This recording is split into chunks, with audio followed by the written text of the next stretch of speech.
ఎప్పుడూ దొండకాయ ఫ్రై, దొండకాయ పచ్చడి, దొండకాయ కూరే కాకుండా దొండకాయతో ఫంక్షన్ స్టైల్‌లో ఈ విధంగా తయారు చేసుకున్నామంటే చాలా రుచిగా ఉంటుంది.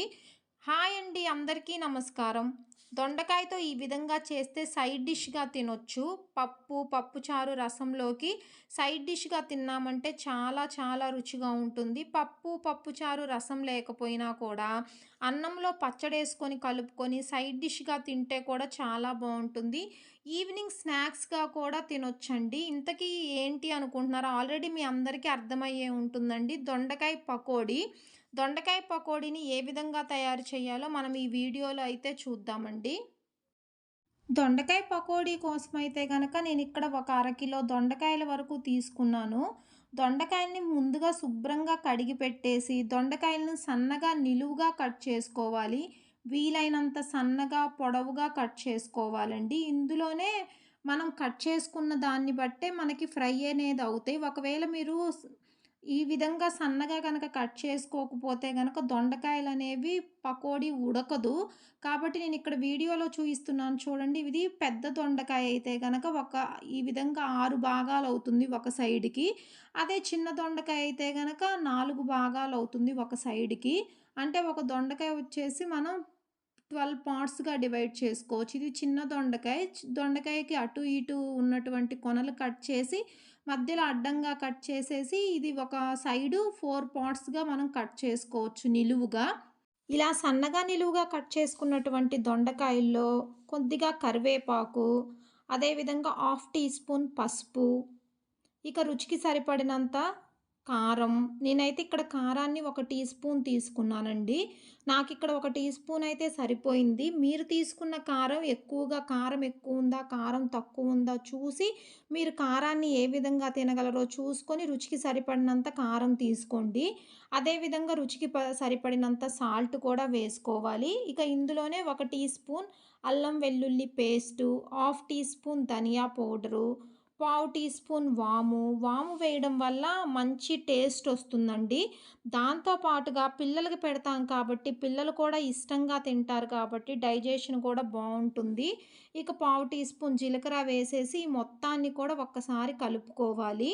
ఈ వాము, జీలకర్ర, అల్లం వెల్లుల్లి పేస్టు, కరివేపాకు, పసుపు, కారం, సాల్ట్ అన్నీ కూడా బాగా కలిసేటట్టుగా ఒక్కసారి బాగా కలుపుకొని ఒక 5 నిమిషాలు ఈ మొత్తాన్ని గూడా పక్కన పెట్టేస్తే దొండకాయలకి ఇవన్నీ కూడా బాగా పడతాయి.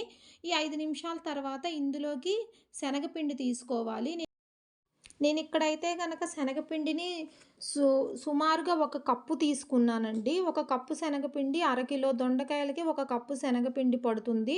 అంటే నేనిప్పుడు గెంటెతో వేస్తున్నాను కదా! ఆ గెంటెతో 5 గెంటెల వరకు శనగపిండి వేశాను.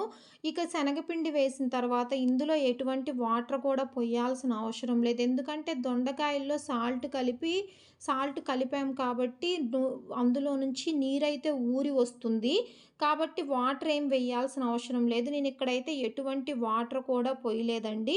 చూసారుగా ఈ విధంగా కలుపుకున్నాను నేను. ఈ విధంగా కలుపుకున్నటువంటి దొండకాయల్ని పక్కన పెట్టేసి, ఇప్పుడు ఈ దొండకాయల్ని మనం డీప్ ఫ్రై చేసుకోవాలి పకోడీ కోసం అని చెప్పేసి, కాబట్టి స్టవ్ వెలిగించేసి, స్టవ్ మీద బాండీ పెట్టుకోవాలి డీప్ ఫ్రై కోసమయితే గనుక. బాండీ అనేది వేడైన తర్వాత డీప్ ఫ్రైకి సరిపడా ఆయిల్ అయితే వేసుకోవాలండి. ఆయిల్ అనేది వేడవ్వాలి. ఆయిల్ అనేది మరీ ఎక్కువగా వేడవ్వకూడదు. అంటే ఆయిల్ అనేది మరీ ఎక్కువగా వేడైతే మనం పకోడీ వేయంగానే పకోడీ మొత్తం కూడా మాడిపోతుంది. కాబట్టి ఆయిల్ మీడియంగా వేడైతే సరిపోతుంది. అదేవిధంగా పకోడీ వేసేటప్పుడు స్టవ్‌ని లో ఫ్లేమ్‌లో పెట్టేసి పకోడీ వేసుకోవాలి. హై ఫ్లేమ్‌లో పెట్టేసి పకోడీ వేసుకున్నా కూడా పకోడీ ఇక్కడ మాడిపోతాయి. ఇక్కడ ఆయిల్ వేడైందో లేదో కొంచెం వేసి చూస్తే సరిపోతుంది. ఈ విధంగా ఆయిల్ వేడైన తర్వాత ఇంకా ఈ పకోడీ మొత్తం వేసుకోవడమేనండి కొద్ది కొద్దిగా. మరీ దగ్గరగా కాకుండా కొంచెం దూరంగా పకోడీ వేసుకుంటే సరిపోతుంది. ఈ విధంగా పకోడీ వేసుకున్న తర్వాత 2, 3 నిమిషాల వరకైతే పకోడీని కదపకూడదండి. ఎందుకంటే అవి స్టిక్ అయిపోయి ఉంటాయి బాండీకి. 2, 3 నిమిషాల తర్వాత ఈ విధంగా తిరగేసుకోవాలి. సో, ఈ పకోడీ అనేది బంగారు రంగు వచ్చే వరకు ఫ్రై చేసుకోవాలండి. ఇప్పుడు మనం వీడియోలో చూస్తున్నాం కదా! ఆ విధంగా బంగారు రంగు వచ్చే వరకు ఫ్రై చేసుకోవాలి. అదే విధంగా మీకు అర్థమైపోతుంది దొండకాయ కూడా వేగిపోయి ఉంటుంది. సో, ఈ విధంగా వేగినటువంటి పకోడీని తీసేసి వేరే ప్లేట్‌లో పెట్టుకొని తినడమేనండి. ఈవినింగ్ స్నాక్స్‌గా కూడా తినొచ్చు. ఈ విధంగా ఒకసారి ఫ్రై చేసిన తర్వాత సెకండ్ టైమ్ కూడా అదే విధంగా ఆయిల్‌లో పకోడీ వేసేసి కాలనిచ్చేసి వేరే ప్లేట్‌లోకి తీసుకోవడమేనండి. మీరు కూడా ఒకసారి ట్రై చేయండి. ఈవినింగ్ టైం పిల్లలకి స్నాక్స్‌గా కూడా యూజ్ అవుతుంది. సో, నచ్చితే గనక వీడియో లైక్ చేయండి. అదే విధంగా షేర్ చేయండి. అదే విధంగా నా ఛానల్‌ని కూడా సబ్స్క్రైబ్ చేసుకోండి. ఛానల్‌లో వంటకు సంబంధించిన మరిన్ని వీడియోస్ ఉన్నాయండి. ఒకసారి వీడియోస్ అన్నీ కూడా చూడండి. క్యాటరింగ్ వాళ్ళు చేసేది ఇదే విధంగా అండి పకోడీ. మీరు కూడా ఎప్పుడైనా దొండకాయతో పకోడీ ఈ విధంగా తయారు చేశారా? ఒకవేళ దొండకాయతో మీరు పకోడీ ట్రై చేసినట్లయితే గనక ఒకసారి కామెంట్ చేయండి. హోటల్ వాళ్ళు కూడా దొండకాయ పకోడీని ఈ విధంగానే తయారు చేస్తారు.